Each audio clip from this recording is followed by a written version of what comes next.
Sesuk nek ning sekolahan umpama kon nembang nyidam sari sing pungkasan aja kok lah kae lintange mlaku khusus kowe aja. Lah piye? Lah kae lintange mutuk. Ora cocok lu syukur ngawur ngajari anake kaya ngono. Lah cetek kaya kono mbang ora saset-saset. Lu mau geger kok. Piye? Jam kapote mulai dadane hilang. Jajan dhewe jebul ning kebon. Lah iya wae, cah cilik ae. Ora apa-apa, sarpo wedok ae sesuk anggere. Wingi tak kon suluk malah aku kaget itu. Ha piye? Lah arek kare suluk mah ting jempling kaya kucing kerah ae. Nek kadang ya piyayi wedok ya to. Ha iya ngono nek. Mawane nyuwarake kudune mikir gathuk. Wah, ngono ta? Kadang wedok piye? Wah. Padil. Ngono ya. Ngono ra. Sritinon ngono nek ngono ora. Njur manuk bubar kabeh ning sawah. Dadi nyuwun sewu nek sing gadah pari rada tuwa-tuwa nang nyewa anak kula diusah. Lenjut. Bubar.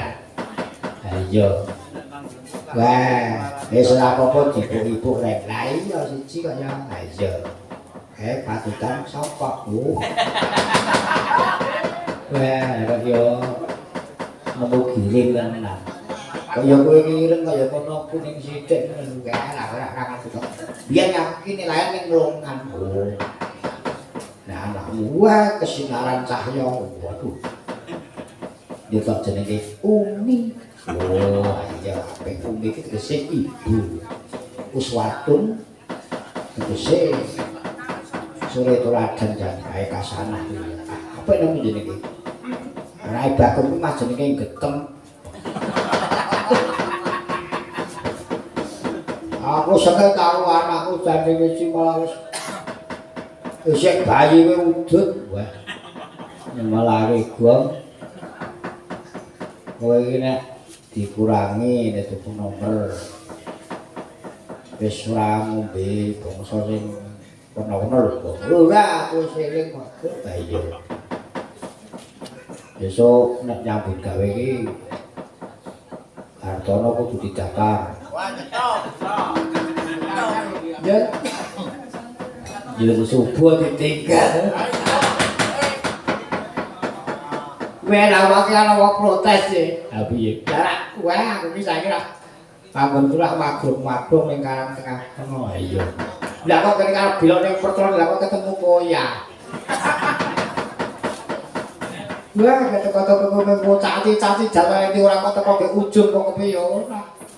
Ha iya. Sing takoke ora kok kanca-kanca iki. Ha piye? Kepengen mek kok to le. Nggih aku ya ngono ngajeni wong ya tuwa kono. Ha iya.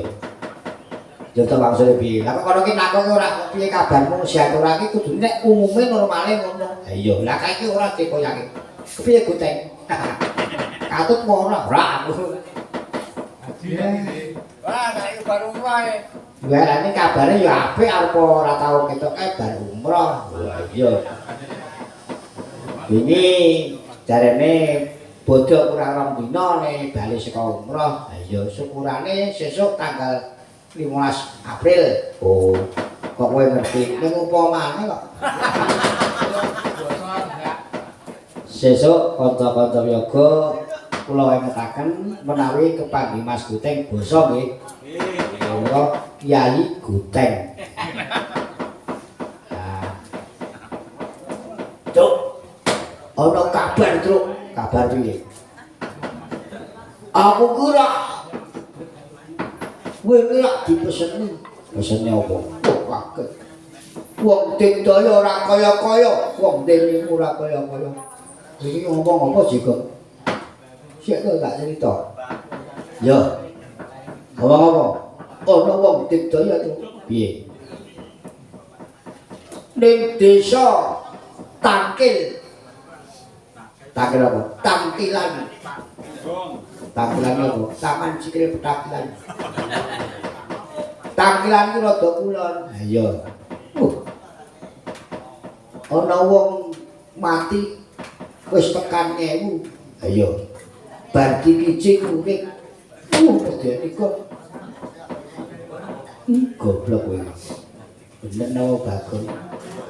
Ana wong mati wis tekan 1000 bar dikicing urip. Kok iso ning kono ki ana sing jenenge Bardi gawene bakul kijing. Mula Bardi kijing urip. Oh iya ya. Yo goblok. Wah, Bagong iki ora golek kono wenda-wenda wae. Genti iki nggo panglipur luar kene. Kene iki do seneng tetembangan dadi guru-guru rame ngomong wae. Perlu hiburan. Nah, hiburan iki werna-werna sipane kanca yoga yo ben ora kantuk, sapriksa pandemen yo ben betah. Oh, ana sing nyuwun selendang biru. Ana. Lah ya kok gak yaine Semar. Ayo. Ora yaine Guteng Semar. Selendang biru monggo.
Dit awas.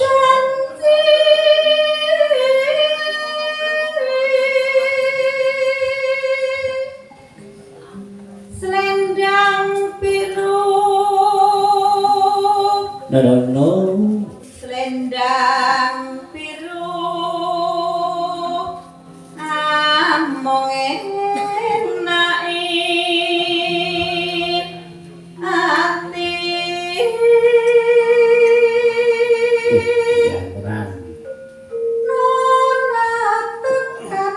Batin setiamu segera kompak 1 2 3 Selendang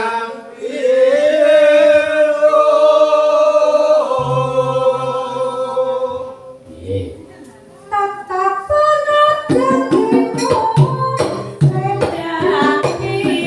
selendang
biru.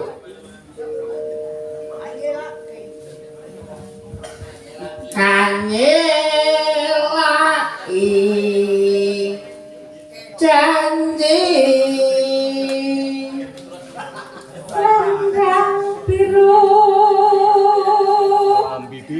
Selendang biru. Selendang biru. Among enake ati.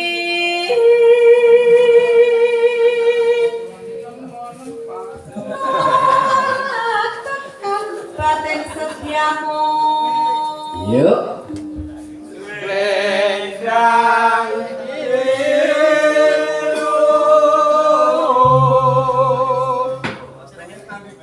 tatapan janjimu selendang biru.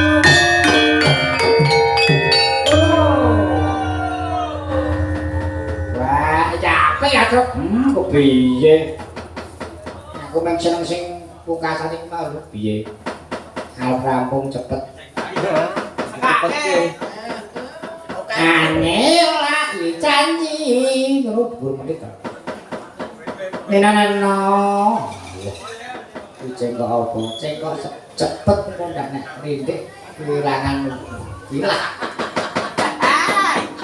Tetekono nggon aku selendang biru.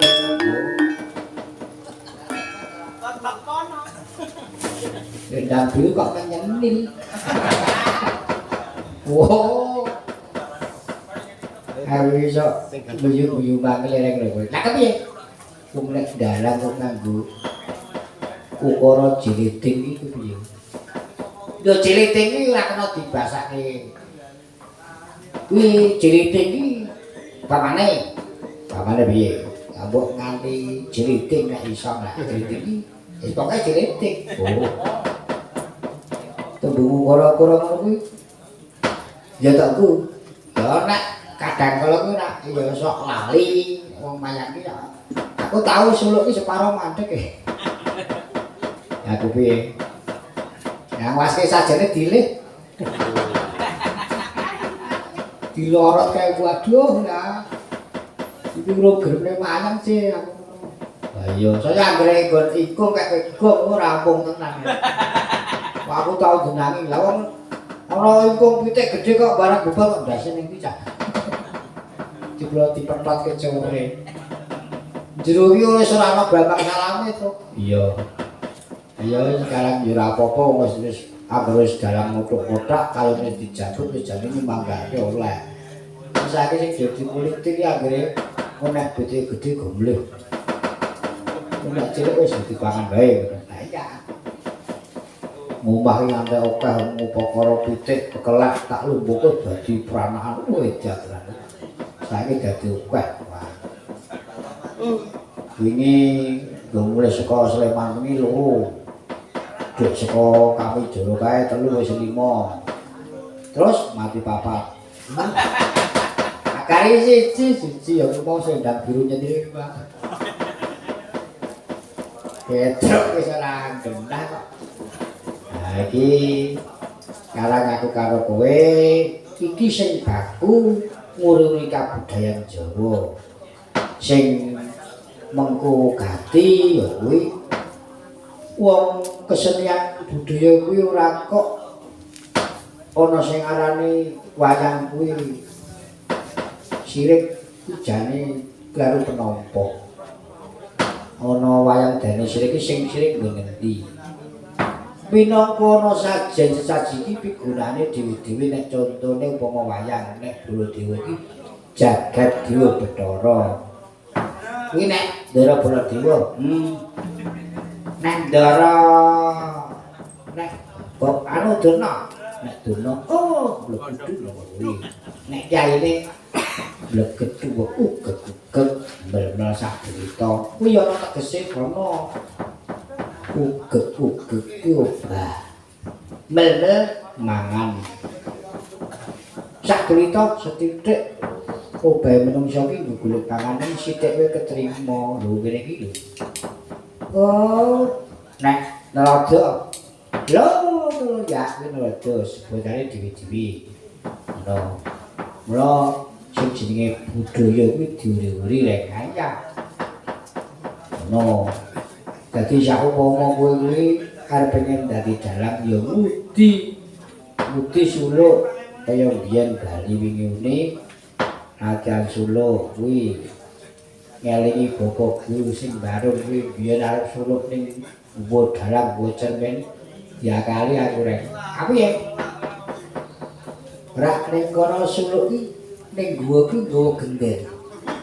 Saka omah nggo gendel omahe sing bareng kuwi mengke gendele digawa nggih Pak. Dilatan suluk. Wah apik iki lho. Ning kono kae syarat wong biyen ki nek dadi dalang kondang iki gendere kudu dipanggul digodhingi tekan guwa. Lah ya pengkon gawa aku.